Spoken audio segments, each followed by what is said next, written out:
Jungle. Audio Jungle. Bonjour la team du canal Analyse, j'espère que vous allez bien. J'en profite pour vous faire une vidéo, pour faire un point, notamment sur les indices au regard de ce qui s'est passé hier, la grosse chute baissière qu'on a eu donc sur une grande majorité des indices. Comme je vous l'avais indiqué, actuellement c'est l'aspect fondamental qui drive un peu les marchés, mais même en mettant ça de côté, comme je vous l'avais indiqué dans toutes mes précédentes vidéo, vu que je travaillais un plan global vendeur. Alors malheureusement j'ai pas repris de vente parce que j'attendais ces dernières semaines qui remontent vers un niveau plus élevé, mais malheureusement il n'est pas monté.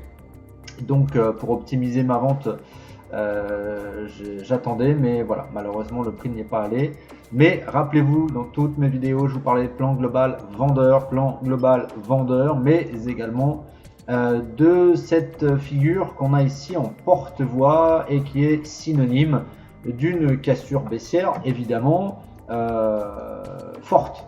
Et quand on regarde dans le passé, alors je ne vais pas refaire une analyse de tous les porte-voix qu'on aurait pu rencontrer sur le DAX, sur le CAC, enfin bref, sur une grande majorité des indices.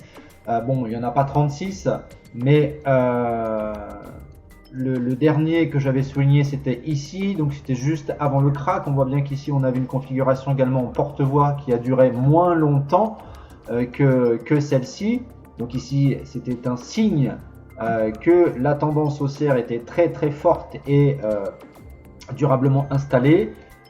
Ici la tendance haussière à l'époque était très forte aussi, mais vous voyez que la figure en porte-voix annonciatrice donc d'une baisse, elle a été effective et la baisse qui s'est installée derrière a été très très violente vu qu'elle coïncidait au crack de 2020. Donc là, question, est-ce qu'on assiste à un nouveau crack? En tout cas, on a tous les ingrédients qui font penser à un crack, sauf que dans toutes les baisses, de toute façon, quelles qu'elles soient, toutes les baisses sont violentes et rapides. C'est toujours comme ça, c'est systématique. Alors comment on peut différencier une baisse forte, violente d'un crack? C'est la profondeur, tout simplement, c'est la profondeur. Et c'est surtout la rapidité avec laquelle le prix va aller chercher des bas profonds. Pour le moment, on n'en est pas là. On n'en est pas là du tout. Et comme je vous l'avais indiqué hier, on regarde les indicateurs. Et là, vous voyez qu'il aura fallu, si je comptabilise l'écart, si je calcule l'écart qu'on a ici avec mon outil règle,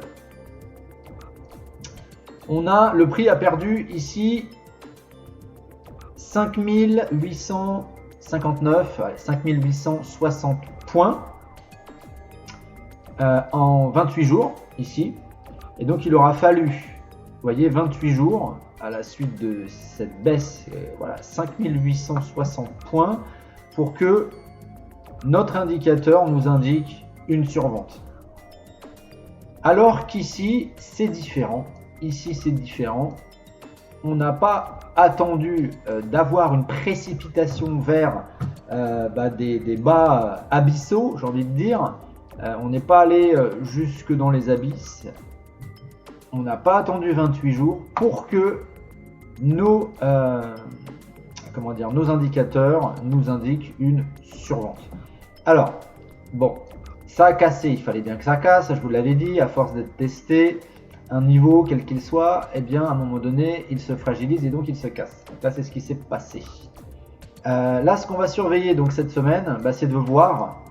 Donc là, effectivement, on a un plus haut. Actuellement, on a un plus bas. Donc, on n'est que mardi. On va donc surveiller vendredi soir, un peu avant la clôture de la séance, donc un petit peu avant 22 h.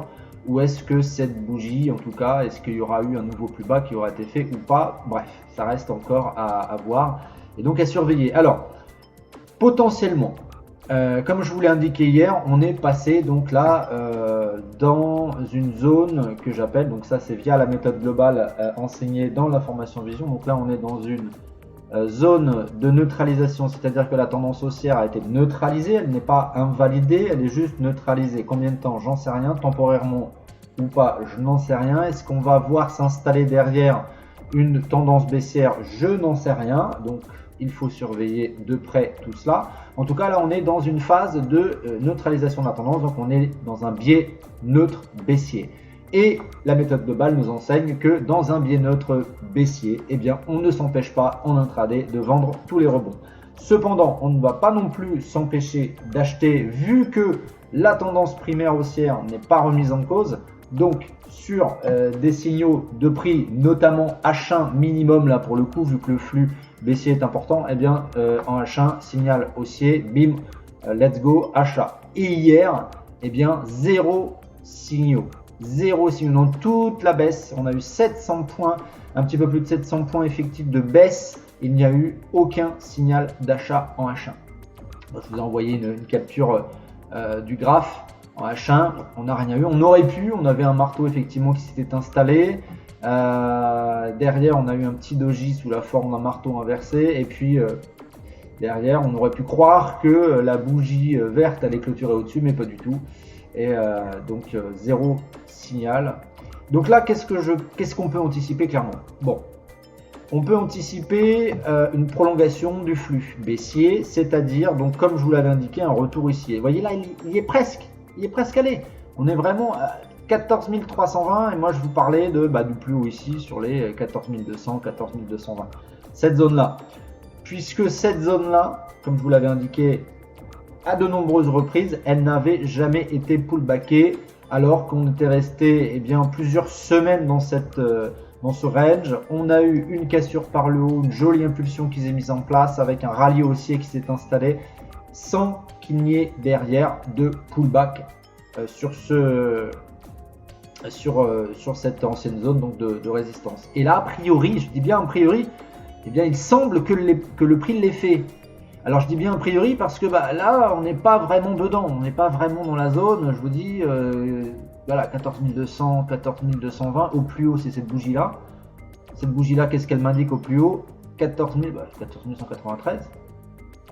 Voilà. Donc c'est pour ça que je disais 14 200.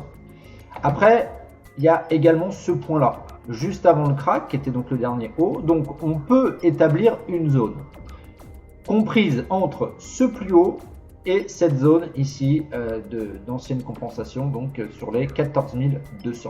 Donc en gros, on a une zone comprise entre 13 800 et 14 200. Cette zone, elle est capitale. Pourquoi? Parce que si le prix vient la chercher, évidemment qu'on va chercher des signaux d'achat pour acheter parce que on est sur un support en noir ici, donc noir égale mensuel. Donc grosse zone de support mensuel. Et bien évidemment, vu que la tendance n'est pas remise en cause, sur un tel niveau, on va chercher à acheter. D'autant que c'est un niveau de convergence qui correspond à ce niveau-là, 13 008 et l'ancienne zone de compensation sur les 14 002. Donc si le prix vient dans cette zone-là, évidemment que je vais chercher des signaux d'achat pour buy. Voilà. Pour buy et je vais surveiller de très très près cette zone. Pourquoi? Parce que quand je passe en daily,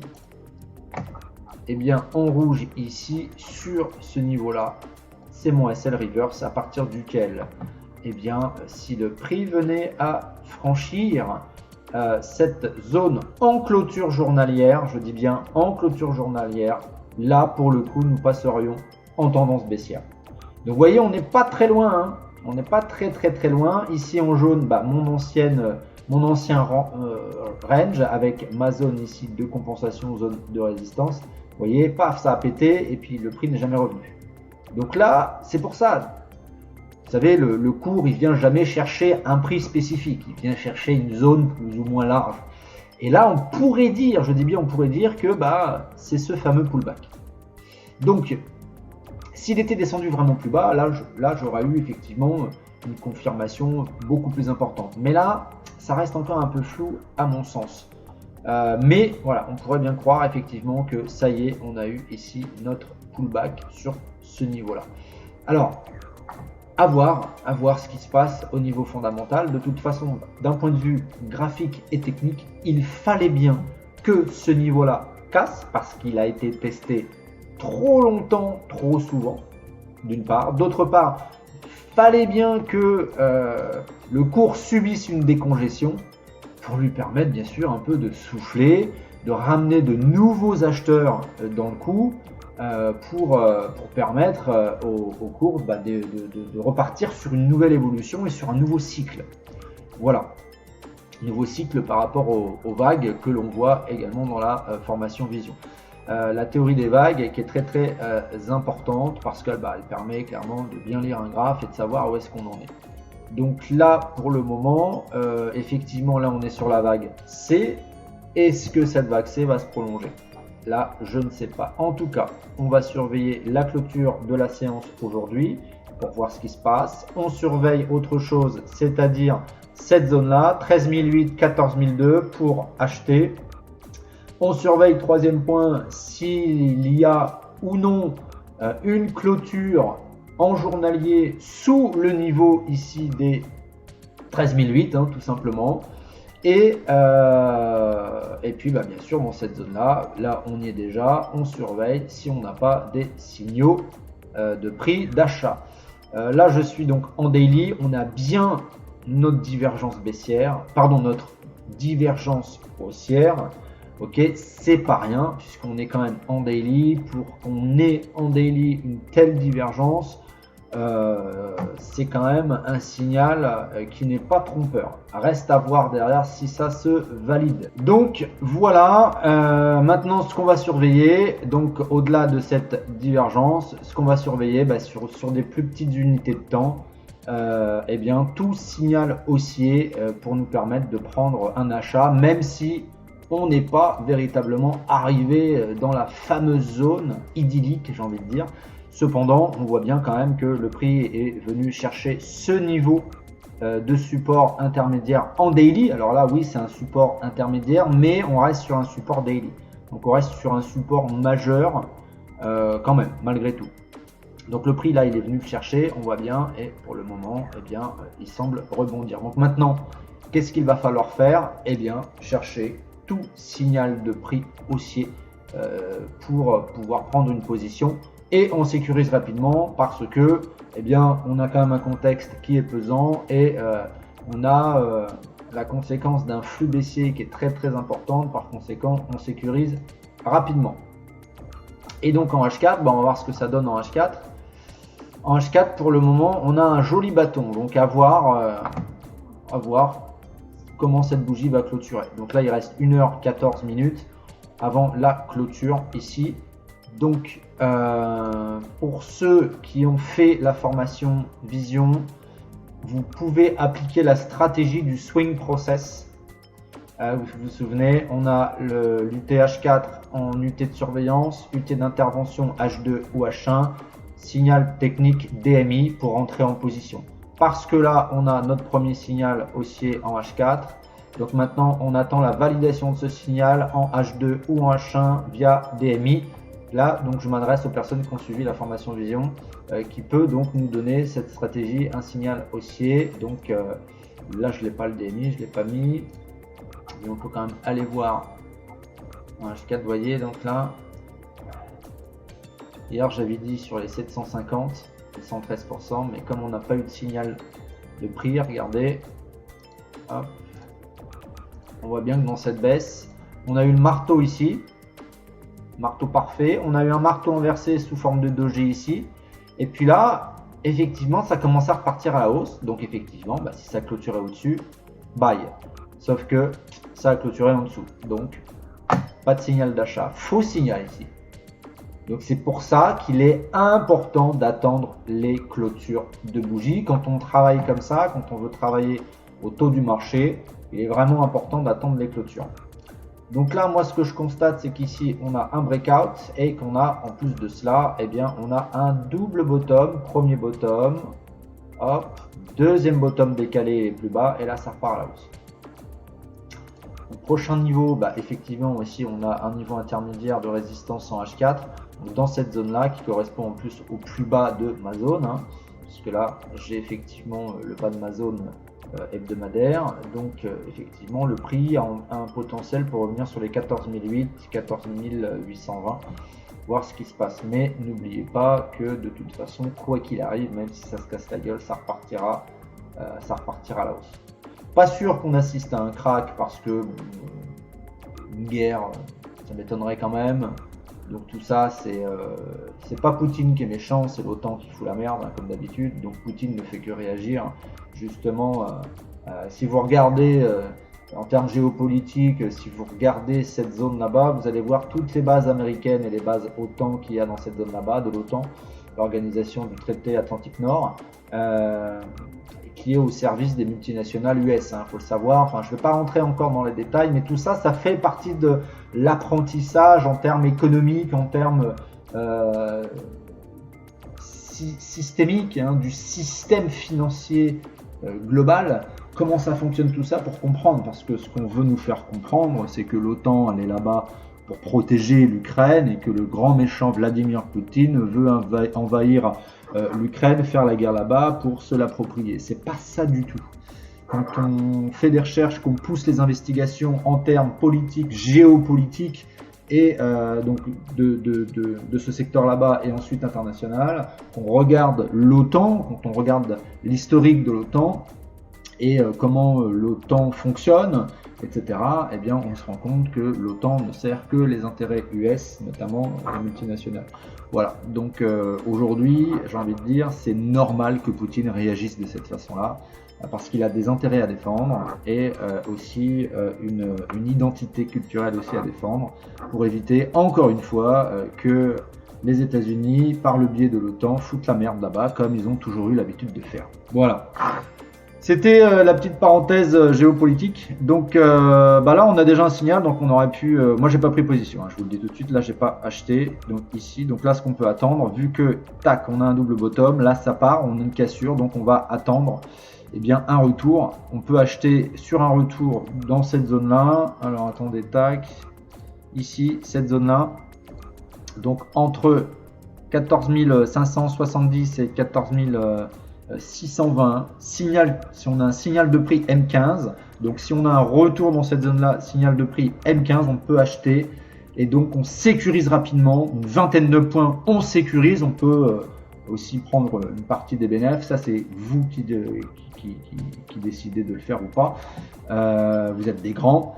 Ok, mais voilà, là c'est ce qu'on peut envisager puisqu'on a un double bottom sur un niveau de support daily avec en plus une belle englobante, breakout, donc là effectivement c'est ce qui peut tout à fait se passer. Voilà, donc si on veut vendre, on va vendre dans cette zone là, d'accord, entre 14 800 et 14 830 sur un signal de prix. On peut y aller sur un signal de prix M5, M15. Puisque là, pour le coup, on suit le flux, tant qu'on est même en H1 sous la MM200. Voilà. Et sinon, pour acheter, achat sur pullback sur cette ligne de coup qui correspond donc à une zone de support entre 14 570 et 14 620 sur signal de prix. M15, ce sera pas négligeable. Voilà les amis, c'était pour faire un petit point là-dessus. Sur le CAC, c'est exactement la même chose, sauf que voilà, quand je vais sur le CAC, voilà ce qui se passe. Donc je ne sais pas ce qui se passe. Donc là, je n'ai plus accès aux données du CAC. Donc, j'ai envoyé un message au broker pour savoir ce qu'il en est. Voilà. On se tient au jus, les amis, dans le canal. Je vous souhaite une excellente journée. N'hésitez pas à me solliciter si vous avez besoin. Gros bisous. Ciao, ciao.